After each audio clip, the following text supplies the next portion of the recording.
¿Alguien aquí ha pasado por una prueba? Probablemente no, ¿verdad?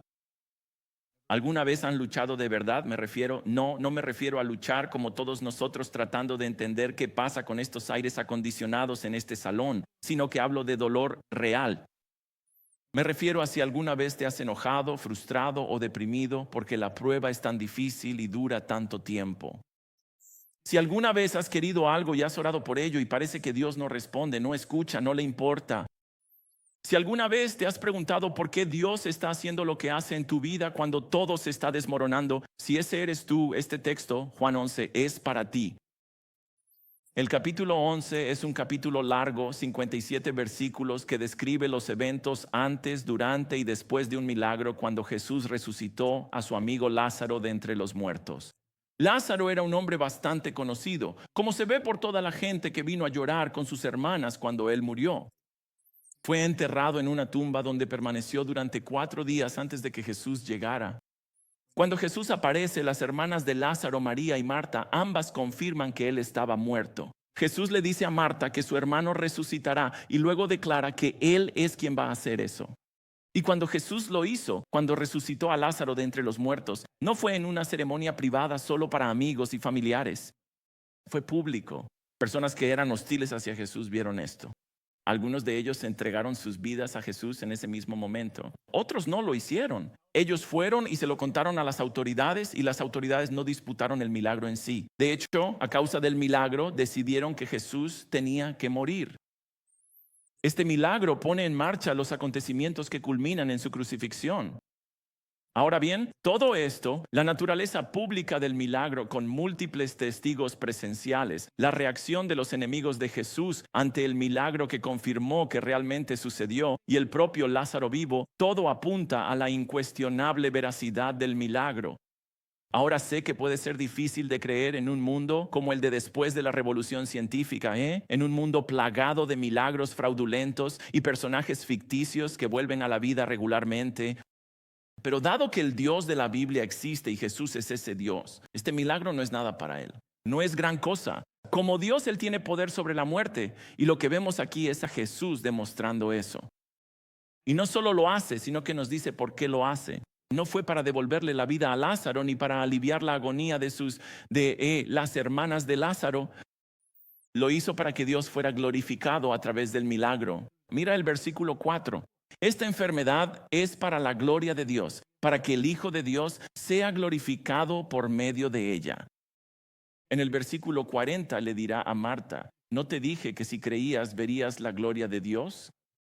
El milagro era la manera en que la gente vería cuán grande, cuán poderoso y cuán compasivo es realmente Dios, y verían todo eso a través de Jesús, el Hijo de Dios, a quien Dios usa para realizar este milagro. Resucitar a Lázaro de entre los muertos, resucitándolo de manera visible, poderosa y pública. Además, la gente entregaría sus vidas a Jesús y por eso, en el versículo 15, para que sus discípulos crecieran en su compromiso con Él. Ahora, esa es la idea principal. Esa es la idea central del capítulo 11. Sin embargo, lo que hace Juan, el autor, es mostrarnos el drama antes, durante y después del milagro, y lo hace para nuestra instrucción. No solo dice que Jesús hizo esto y sigue adelante. Él nos da todo esto para enseñarnos, corregirnos y equiparnos para toda buena obra, incluyendo las buenas obras que necesitamos hacer cuando las pruebas invaden nuestras vidas. En otras palabras, lo que veremos hoy nos ayudará, nos servirá, nos consolará y tal vez incluso nos confrontará mientras nos sometemos a la voluntad de Dios en nuestro sufrimiento. El sufrimiento en nuestro texto proviene de la muerte de un ser querido, algo que la mayoría de nosotros aquí ha experimentado. Hay algunos en nuestra iglesia que esto es lo que han soportado justamente esta semana, pero el sufrimiento también puede venir de las secuelas de una tragedia. Puede ser por deseos no cumplidos, puede ser a causa de una enfermedad, puede ser por querer algo, incluso algo realmente bueno que aún no tienes. Puede ser por un cónyuge descarriado, puede ser sufrimiento por expectativas no satisfechas, puede ser por infelicidad, puede ser por sueños y metas que han muerto, puede ser por la pérdida de un trabajo o un accidente automovilístico. En realidad, puede ser por cualquier cosa que te haya hecho sufrir. La pregunta es, ¿cómo deberías tú, cómo debería yo, cómo deberíamos responder nosotros? ¿Qué deberíamos decirnos a nosotros mismos que Dios está haciendo? ¿Cuál debería ser nuestro diálogo interno cuando no sabemos lo que Él está haciendo o no nos gusta lo que está haciendo y solo queremos que termine? Este texto nos servirá mucho porque nos ayudará a inclinarnos, nos ayudará a ceder, nos ayudará a descansar en el corazón de Dios y en la verdad de su palabra cuando estemos en medio del sufrimiento. Veamos el versículo 1. Había un hombre enfermo, Lázaro de Betania, el pueblo de María y su hermana Marta. Así que Lázaro estaba enfermo, estaba débil e incapacitado. Curiosamente, su nombre significa Dios ayuda, y eso es exactamente lo que va a suceder, solo que de una manera que nadie esperaba. Ahora parece que él simplemente vive en el mismo pueblo que María y Marta, pero en el versículo 2 aprendemos que Lázaro en realidad es su hermano. Probablemente son un grupo de hermanos jóvenes adultos solteros cuyos padres han fallecido y todos viven juntos en la casa familiar.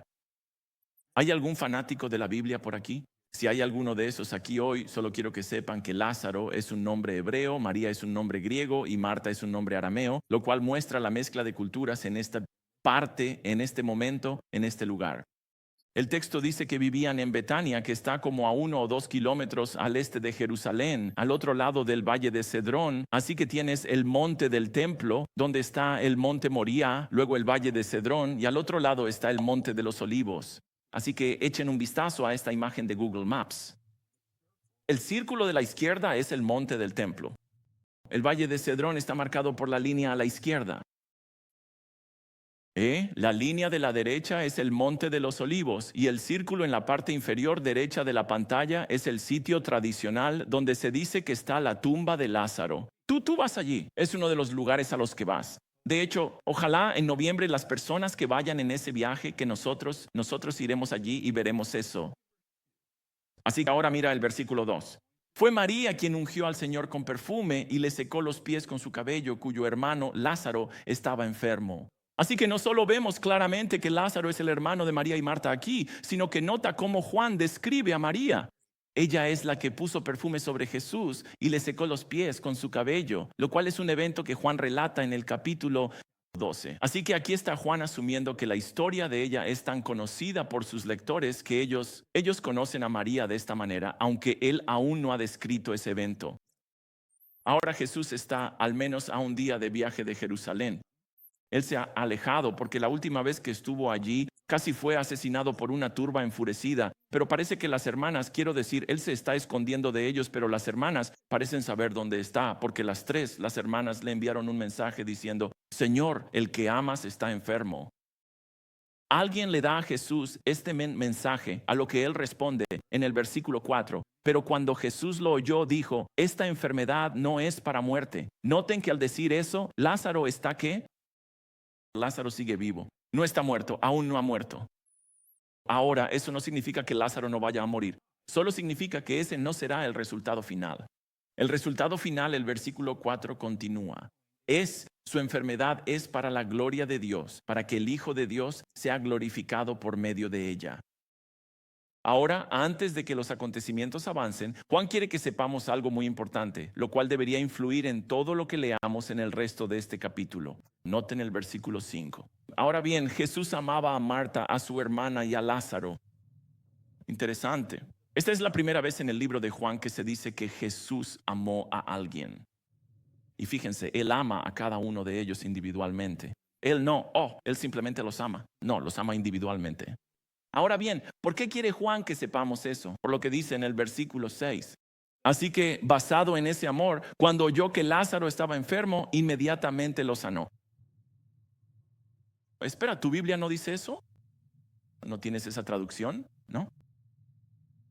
Él los amó, así que cuando oyó que Lázaro estaba enfermo, se quedó 2 días más en el lugar donde estaba.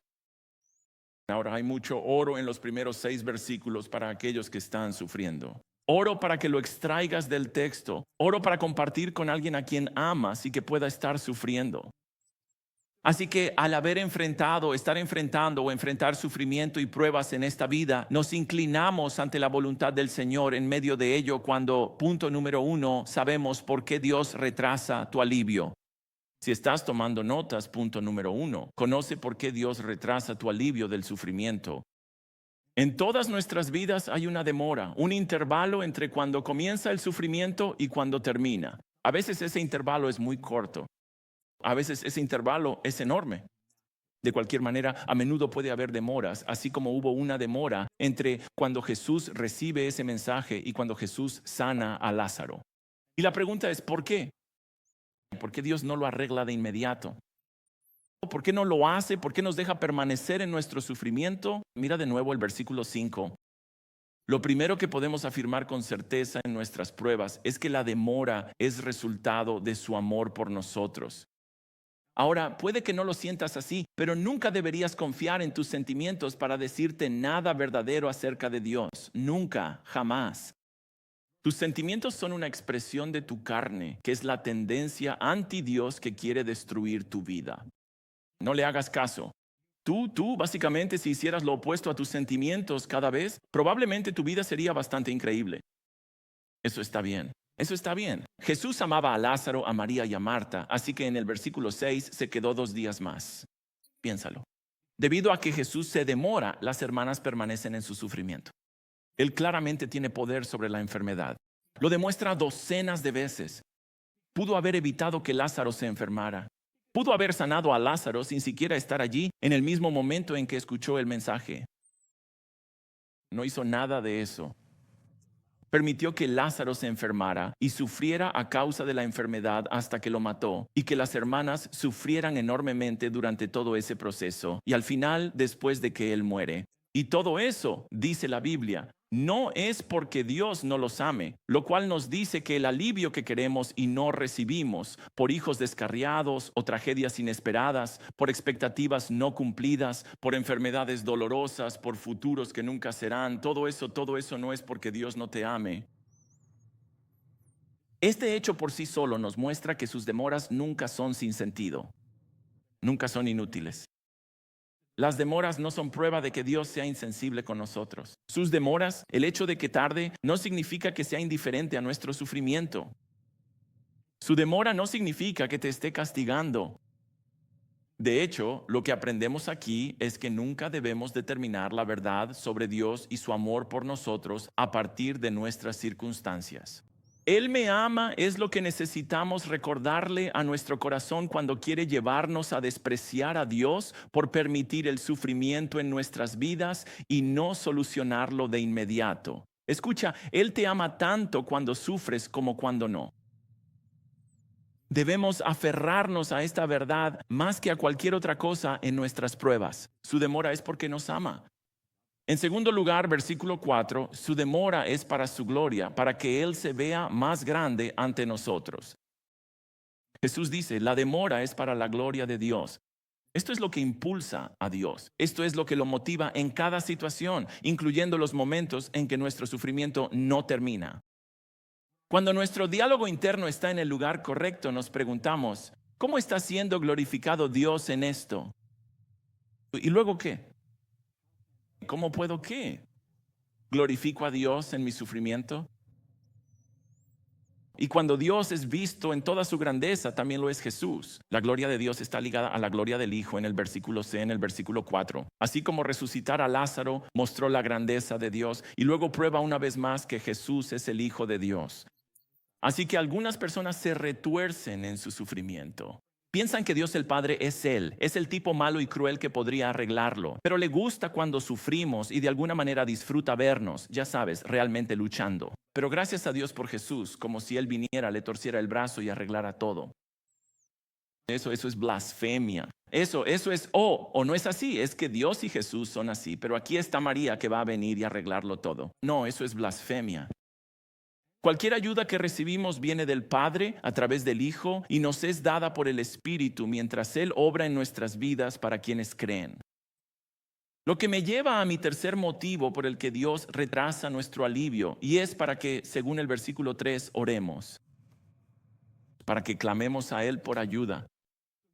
Así que sí, en la enfermedad buscamos el mejor consejo médico posible y oramos al gran médico que sabe exactamente qué está mal y exactamente qué necesitamos para solucionarlo. Las hermanas, fíjense que ellas no reprendieron al demonio de la enfermedad en el nombre de Jesús, ¿saben? Ellas no reprendieron a su hermano por no tener suficiente fe y por eso haberse enfermado. No reclamaron sanidad para él. Le enviaron un mensaje a Jesús, que es como nosotros orando en nuestro dolor. Las hermanas sabían que Jesús podía sanar a su hermano y sabían que él amaba a su hermano, así que ni siquiera le pidieron ayuda. Simplemente le hicieron saber la necesidad y lo dejaron en sus manos para que hiciera lo mejor. Y la base de su petición era su conocimiento seguro y certero de que él amaba a su hermano. Ahora veremos que no les gustó la espera. Ellas lo confrontan por eso, así como a nosotros tampoco nos gusta esperar. Pero la base de toda oración en los buenos y malos momentos es el Dios al que oramos. Versículo 3 y versículo 5, Él nos ama como a sus hijos y está haciendo lo mejor para su gloria, mientras esperamos que Él traiga alivio. Así que la próxima vez que enfrentes una prueba, o si estás pasando por una hoy, o has estado atravesándola durante una década o más, puedes verla como algo que aún no se ha resuelto a través del lente de que Dios realmente te ama. Él está obrando en tu prueba para que veas cuán grande es, no solo en tu vida, sino también a través de tu vida. Y debido a eso puedes orar a Él, dejando su respuesta a todas tus peticiones en sus manos tan capaces, sin importar cuánto tiempo tome que se cumpla su voluntad y que la prueba termine. Sé que cada uno de estos tres porqués es difícil. Lo sé porque yo también tengo que hacerlo. Pero así es como nos rendimos, así es como soltamos el control. Así es como confiamos y descansamos en la voluntad de Dios antes de que termine la prueba que estamos atravesando. Nos decimos a nosotros mismos que Él nos ama cuando nuestros sentimientos nos gritan, no, Él no te ama. Nos decimos a nosotros mismos que su gloria, su grandeza está siendo mostrada ante nosotros y la veremos si la buscamos. Y por eso oramos, clamamos a Él para que nos ayude en el dolor que estamos atravesando. Y escucha sin importar cuál sea ese dolor. No tiene que ser una enfermedad que lleve a la muerte como en el texto. Podría ser soledad, tragedia o agotamiento. Cualquiera que sea el dolor por el que estés pasando, te sometes a su voluntad al entender por qué Él está retrasando tu alivio. Ahora, el relato continúa. Mira el versículo 7. Entonces, después de esto, les dijo a los discípulos, volvamos a Judea. Tiempo después, Jesús quiere regresar a Judea, donde solo unos meses, o quizás incluso unas semanas o días antes, la gente intentó matarlo. Ahora Él no lo necesitaba, ya sabes, pero sus discípulos, que siempre quieren ser útiles, se lo recuerdan. Versículo 8. Rabí, los judíos hace poco intentaron apedrearte, ¿y vas a ir allí de nuevo? De hecho, Juan relata en los capítulos 5, 7, 8 y 10, donde la vida de Jesús es amenazada en Judea. Esto es un patrón constante. Cuando Él va allí, su vida es amenazada. Ahora, si le están señalando esto a Jesús como diciendo, oye, estás siendo imprudente, o si es una preocupación genuina por su seguridad, y ya sabes, tal vez también por la de ellos, es difícil saberlo. También podrían estar pensando, ya sabes, si Lázaro va a morir, ¿por qué tenemos que ir allí de todos modos? ¿Quién sabe? Creo que es más que tener miedo por Jesús y por ellos mismos, por lo que Jesús dice a continuación, versículo 9. ¿No hay 12 horas en el día? Si alguien camina de día, no tropieza porque ve la luz de este mundo. Pero si alguien camina de noche, tropieza porque la luz no está en él. Y todos nosotros pensamos, ¿qué significa eso? Esta es mi mejor interpretación. Esto es un dicho, es una ilustración. Y creo que va más o menos así. El día es la vida de Jesús. Así como un día tiene un principio y un final, 12 horas, la vida de Jesús tiene un principio y un final. Mientras Él esté vivo, va a hacer la voluntad de Dios. Y en eso no va a tropezar, lo que significa que va a ir a Judea, va a ayudar a María y a Marta. Sin importar el riesgo, Él va a confiar en que Dios los cuidará. La noche, el versículo 10, se acerca cuando Dios ya no dirigirá su vida. ¿Por qué? Porque estará muerto y se habrá ido. Así que es como decir que eres inmortal hasta que la voluntad de Dios para tu vida se cumpla. Así que el versículo 11. Después de decir estas cosas les dijo, nuestro amigo Lázaro se ha dormido, pero voy a despertarlo. Hay tanto en ese versículo. Fíjate cómo llama a Lázaro. Nuestro amigo. Porque todo amigo de Jesús es amigo de los demás. Y en tiempos de sufrimiento deberíamos ayudar a otros cristianos a llevar sus cargas, tal como Jesús va a hacer con esta familia. Observa que dice que se ha dormido, que es una forma amable y común de decir que una persona ha muerto. ¿Por qué? Porque cuando los ves parece que están durmiendo. Eso es todo lo que es.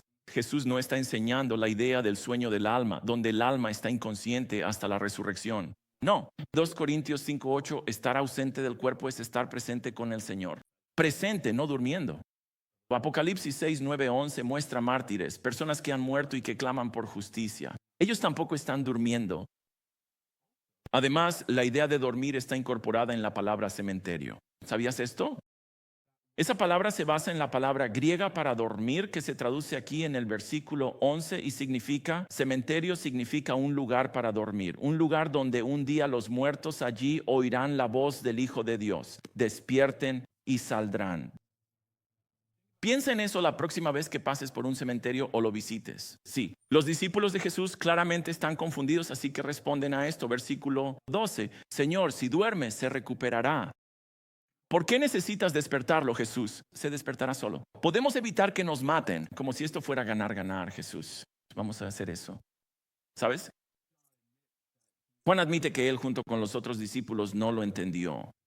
Versículo 13. Jesús había hablado de su muerte, pero ellos, ojalá Juan hubiera puesto nosotros, ¿sabes? Pero pensaron que se refería a descansar y dormir. Y la bondad de Jesús al soportar la ignorancia persistente de estos muchachos es reconfortante, ¿no crees? Sí, yo pienso cuando veo esto, digo, oh, todavía hay esperanza para mí, ¿verdad? Ahora, cuando el sufrimiento llega a nuestras vidas, nos sometemos a la voluntad de Dios. Cuando, punto número 2, resistimos las suposiciones sobre por qué sufrimos. Resiste las suposiciones sobre por qué sufres. Mira, es natural buscar una respuesta a la pregunta de por qué cuando sufrimos. Pero si lo que nos decimos a nosotros mismos no está basado en la palabra de Dios, nuestras suposiciones serán falsas. Piénsalo. Los discípulos asumieron que enfrentarían peligros e incluso la muerte si regresaban a Judea. Pero el resto del capítulo muestra que no fue así. No sabían por qué Jesús arriesgaba su vida. Asumieron cosas falsas. Las hermanas no sabían por qué Jesús no vino cuando lo pidieron. Lázaro no sabe por qué Jesús permitió que muriera cuando sanó a miles de desconocidos. Quizás todos estaban confundidos y tal vez todos pensaron que Jesús no sabía lo que estaba haciendo. De hecho, los discípulos y las hermanas todos corrigen a Jesús, lo que demuestra que no sabían. Ellos asumieron lo que estaba pasando. ¿Pero acaso no hacemos nosotros lo mismo cuando sufrimos? Nos encontramos en una circunstancia que no nos gusta, que no entendemos y de la que quisiéramos salir desesperadamente. A veces no sabemos por qué está sucediendo y no sabemos cómo terminará. No vemos la razón, no vemos el objetivo que Dios tiene para ello. Olvidamos las verdades del punto número 1 y vivimos como si fueran falsas. Y así nos encontramos confundidos y obsesionados con preguntas como, ¿por qué me está pasando esto? ¿Qué hice yo? ¿Y merezco esto? ¿Por qué merezco esto? Yo no merezco esto. Dios me está castigando y así sucesivamente. Pensamientos mezclados en nuestra cabeza. Entonces, cuando el sufrimiento llega a nuestras vidas, ¿qué deberíamos hacer? En lugar de hacer suposiciones sobre Dios que normalmente lo ponen en la peor posición posible, como hicieron los discípulos con Jesús aquí, deberíamos volver al punto número 1 por defecto. No sé por qué, pero sí sé que Él me ama. No sé por qué, pero sí sé que Él sabe lo que es mejor para mí. A donde Él me lleva traerá honor para Él. Promoverá su voluntad en mi vida, me mostrará a mí y mostrará a otros cuán grande es Él mientras confío en Él. Eso es lo que debería estar en la licuadora de nuestra mente.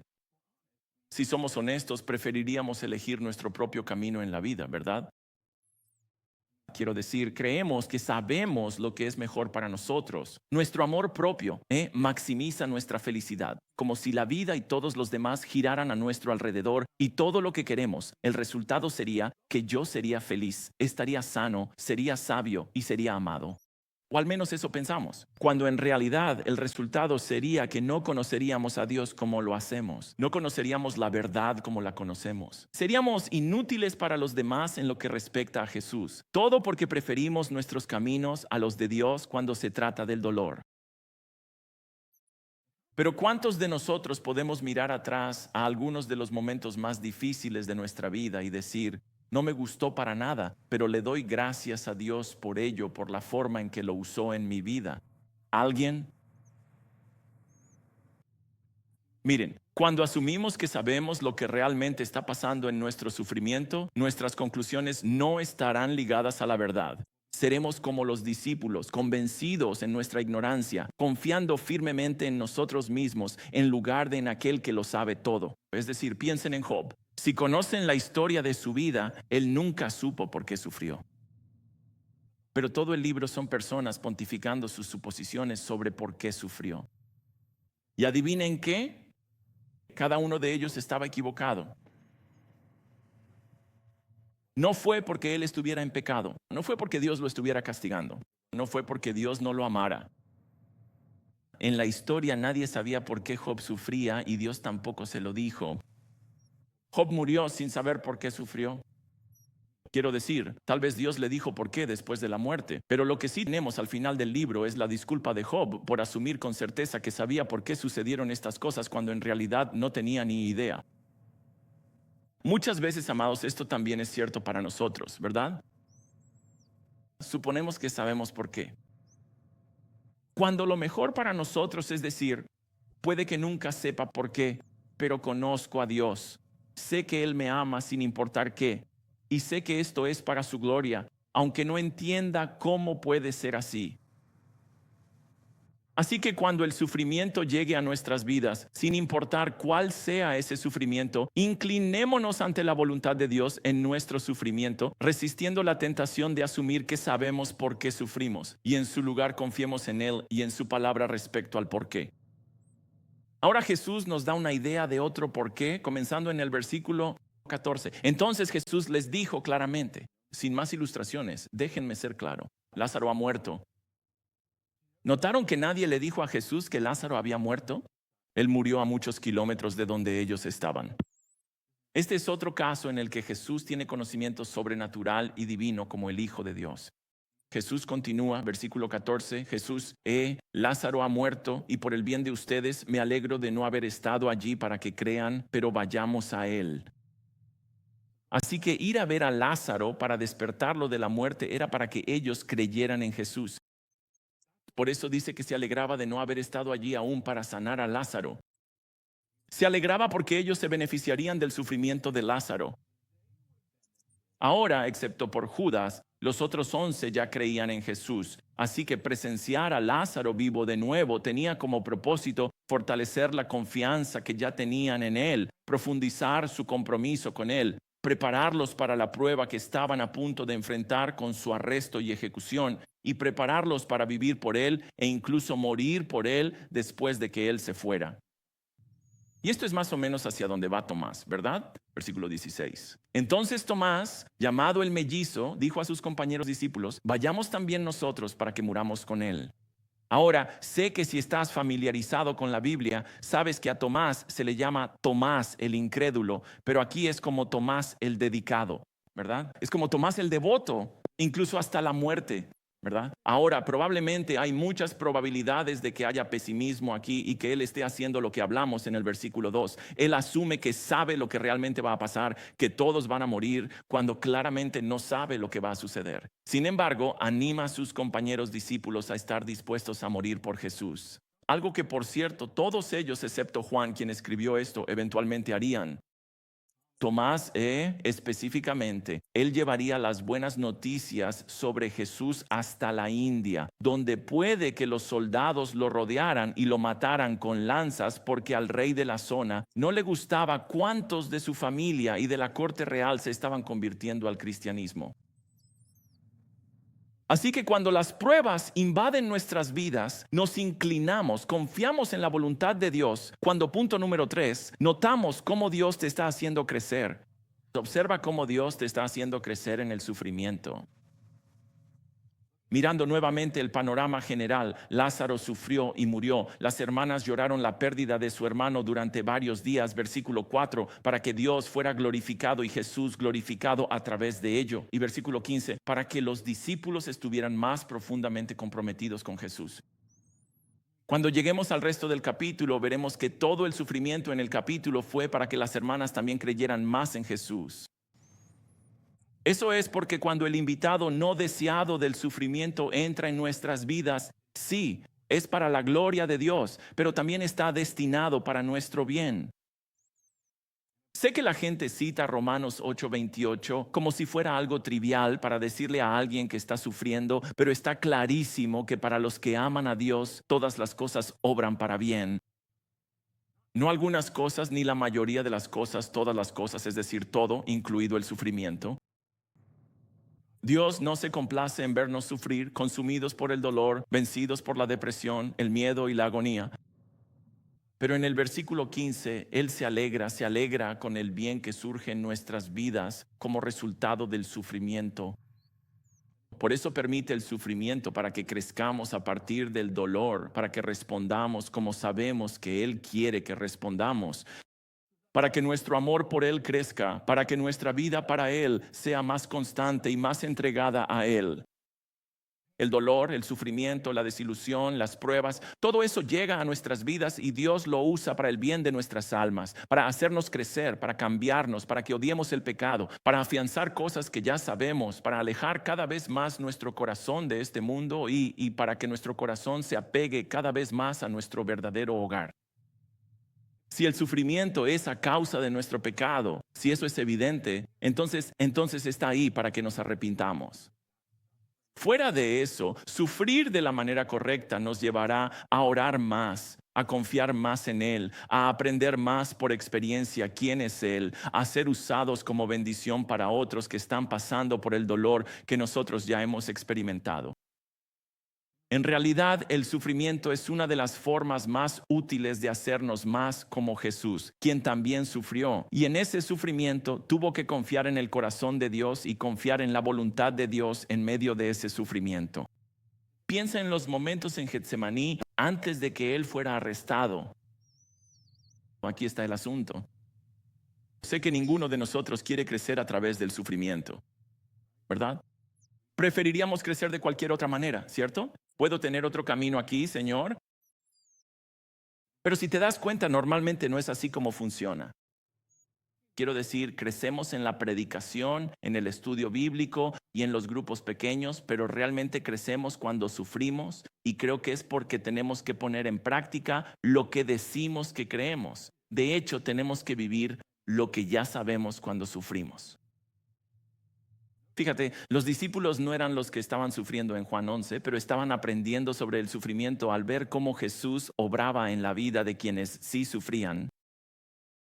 Y por eso, algunos de ellos pudieron escribir cosas como Pedro en 1 Pedro 1:6, donde dice, aunque ahora por un poco de tiempo, si es necesario, habéis sido afligidos en diversas pruebas.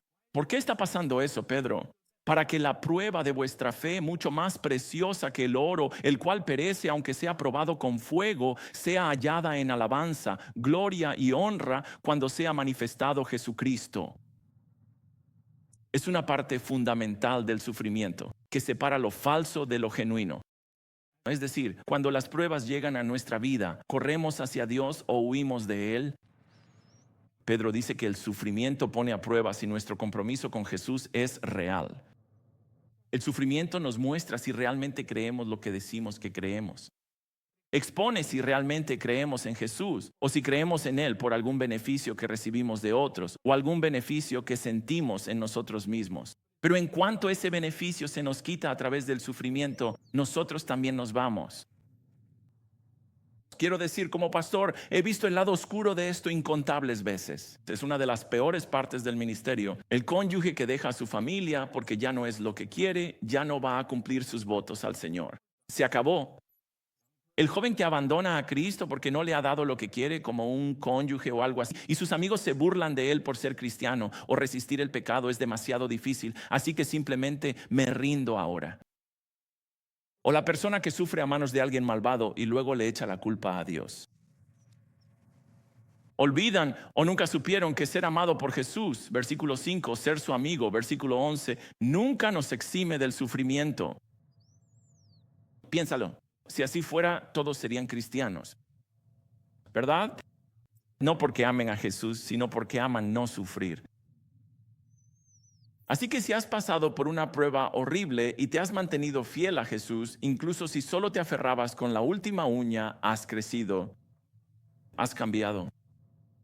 Y les has mostrado a quienes te observan que tu compromiso con Jesús es tan real que nada, nada, ni siquiera lo peor de la vida puede alejarte de tu Salvador.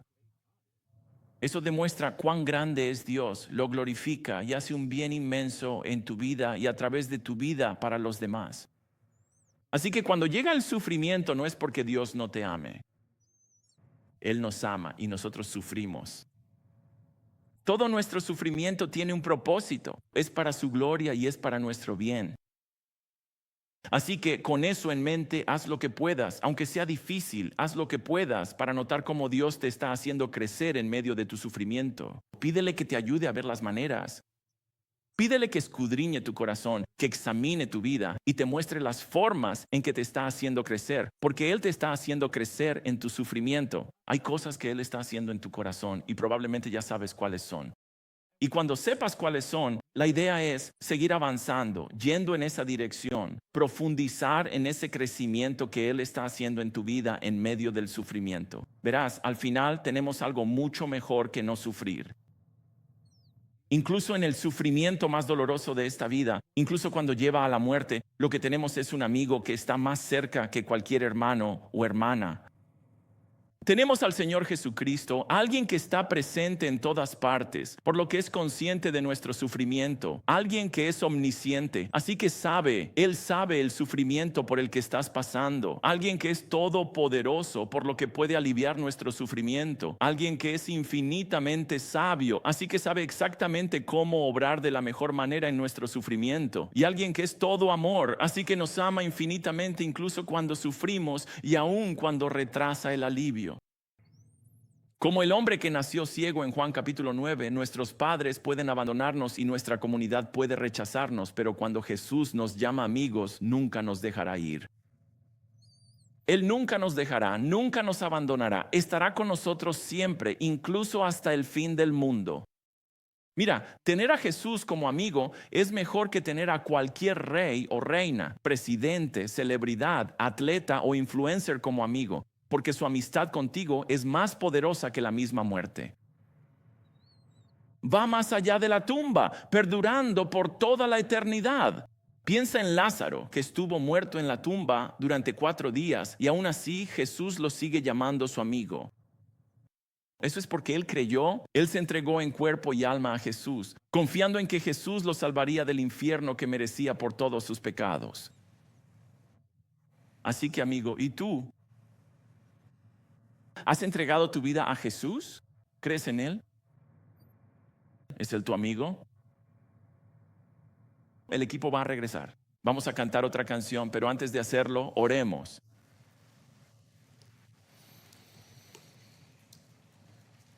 Jesús, hay un título verdaderamente maravilloso para ti, porque eres el amigo de todos los pecadores. Esa es una noticia tan buena, porque eso es lo que somos. Es increíble ver en un texto como este que ni siquiera la muerte puede detener tu amistad con aquellos que te han entregado su vida.